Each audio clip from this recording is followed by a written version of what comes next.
നിലമ്പൂർ ഉപതെരഞ്ഞെടുപ്പ് ഫലം CPM-ന്റെ വർഗീയ ധ്രുവീകരണ രാഷ്ട്രീയത്തിന് തിരിച്ചടിയാണെന്ന് ജമാഅത്തെ ഇസ്ലാമി. ജമാഅത്തെ ഇസ്ലാമിക്കെതിരെ വിദ്വേഷ ചാപ്പകുത്തി ഭരണവിരുദ്ധ വികാരത്തെ മറികടക്കാൻ CPM-നാവില്ല എന്ന് തെളിയിക്കുന്നതാണ് നിലമ്പൂർ ഉപതെരഞ്ഞെടുപ്പ് ഫലമെന്ന് ജമാഅത്തെ ഇസ്ലാമി കേരള അമീർ പി മുജീബ് റഹ്മാൻ. CPM ഉയർത്തിയ വർഗീയ ധ്രുവീകരണ രാഷ്ട്രീയത്തിന് ശക്തമായ തിരിച്ചടിയാണ് നിലമ്പൂരിൽ സംഭവിച്ചിരിക്കുന്നത്. ജമാഅത്തെ ഇസ്ലാമി നിലമ്പൂരിൽ മത്സരിച്ചിട്ടില്ല, നേരിട്ട് കക്ഷി ചേർന്നിട്ടുമില്ല. പക്ഷേ കേരളത്തിലെ പ്രബല രാഷ്ട്രീയ കക്ഷിയായ CPM ജമാഅത്തെ ഇസ്ലാമിയെ നാട്ടക്കുരയാക്കി അപകടകരമായ വർഗീയ രാഷ്ട്രീയം കളിക്കുകയായിരുന്നു. കഴിഞ്ഞ 3.5 പതിറ്റാണ്ട് കാലത്തിനിടയിൽ നടന്ന CPM ജമാഅത്ത് ചർച്ചകളും ജമാഅത്തെ ഇസ്ലാമിയിൽ നിന്ന് പലതവണ സ്വീകരിച്ച പിന്തുണയും കേരളത്തിൻ്റെ പൊതുമണ്ഡലത്തിൽ ക്രിസ്റ്റൽ തെളിവുകളോടെ നിറഞ്ഞു നിൽക്കുകയാണ്. അതെല്ലാം തള്ളിപ്പറഞ്ഞുകൊണ്ട് ജമാഅത്തെ ഇസ്ലാമിയെ ഭീകരവൽക്കരിക്കാനാണ് CPM ശ്രമിച്ചത്.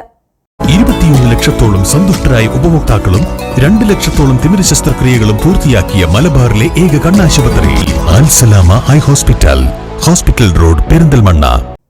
രാഷ്ട്രീയ സത്യസന്ധതയ്ക്കും സദാചാരത്തിനും നിരക്കാത്ത വില കുറഞ്ഞ വർഗീയ ധ്രുവീകരണ രാഷ്ട്രീയത്തിൽ നിന്ന് CPM പിന്തിരിഞ്ഞില്ലെങ്കിൽ കേരളത്തിൽ സംഘപരിവാറിന് മണ്ണൊരുക്കിയവരെന്ന് CPM-നെ കുറിച്ച് ചരിത്രം വിധിയെഴുതുമെന്നും പി മുജീബ് റഹ്മാൻ ഫേസ്ബുക്കിൽ കുറിച്ചു.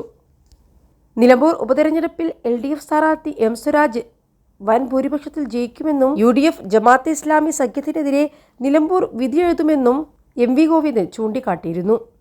ഇതിന് മറുപടിയുമായാണ് ജമാഅത്തെ ഇസ്ലാമി രംഗത്തെത്തിയത്. വോട്ടെണ്ണലിൻ്റെ ആദ്യ റൗണ്ട് മുതൽ തന്നെ ലീഡെടുത്താണ് ആര്യാടൻ ഷൗക്കത്ത് നിലമ്പൂരിൽ മുന്നേറിയത്. ആദ്യം എണ്ണിയ വഴിക്കടവ്, മുത്തേടം, എടക്കര പഞ്ചായത്തുകളിൽ UDF സ്ഥാനാർത്ഥി ആര്യാടൻ ഷൗക്കത്ത് പ്രതീക്ഷിച്ച പോലെ തന്നെ ലീഡും നേടി. CPM സംസ്ഥാന സെക്രട്ടേറിയറ്റ് അംഗത്തെ തന്നെ കളത്തിലിറക്കിയിട്ടും തോറ്റത് പാർട്ടിക്കുണ്ടാക്കുന്ന ക്ഷീണം ചെറുതല്ല. പാർട്ടി സംവിധാനങ്ങളെല്ലാം, പ്രത്യേകിച്ച് മുഖ്യമന്ത്രിയും മന്ത്രിമാരും ക്യാമ്പ് ചെയ്ത് പ്രചരണം നയിച്ചിട്ടും അച്ചടക്കത്തോടെയും കാര്യക്ഷമമായും മണ്ഡലത്തിൽ കഴിഞ്ഞ 3 ആഴ്ചയും പ്രവർത്തിച്ചു. എന്നിട്ടും സിറ്റിംഗ് സീറ്റ് കൈവിട്ടത് വലിയ തിരിച്ചടിയാണ്. ഭരണവിരുദ്ധ വികാരമെന്ന പ്രതിപക്ഷ പ്രചരണം ശരിവെക്കുന്നതാണ് നിലമ്പൂർ ഉപതെരഞ്ഞെടുപ്പ് ഫലം. പാർട്ടിക്ക് മാത്രമല്ല, M സ്വരാജ് എന്ന നേതാവിനും തെരഞ്ഞെടുപ്പ് തോൽവി സമ്മാനിക്കുന്നത് വലിയ ക്ഷീണം തന്നെയാണ്. കാരണം രാഷ്ട്രീയമായ പോരാട്ടത്തിനാണ് താൻ ഇറങ്ങുന്നതെന്നാണ് സ്വരാജ് തുടക്കം മുതൽ തന്നെ പറഞ്ഞത്. അങ്ങനെയെങ്കിൽ രാഷ്ട്രീയമായ പോരാട്ടത്തിലെ പരാജയം CPM സെക്രട്ടേറിയറ്റ് അംഗത്തിന് കനത്ത തിരിച്ചടി ഉറപ്പാണ്.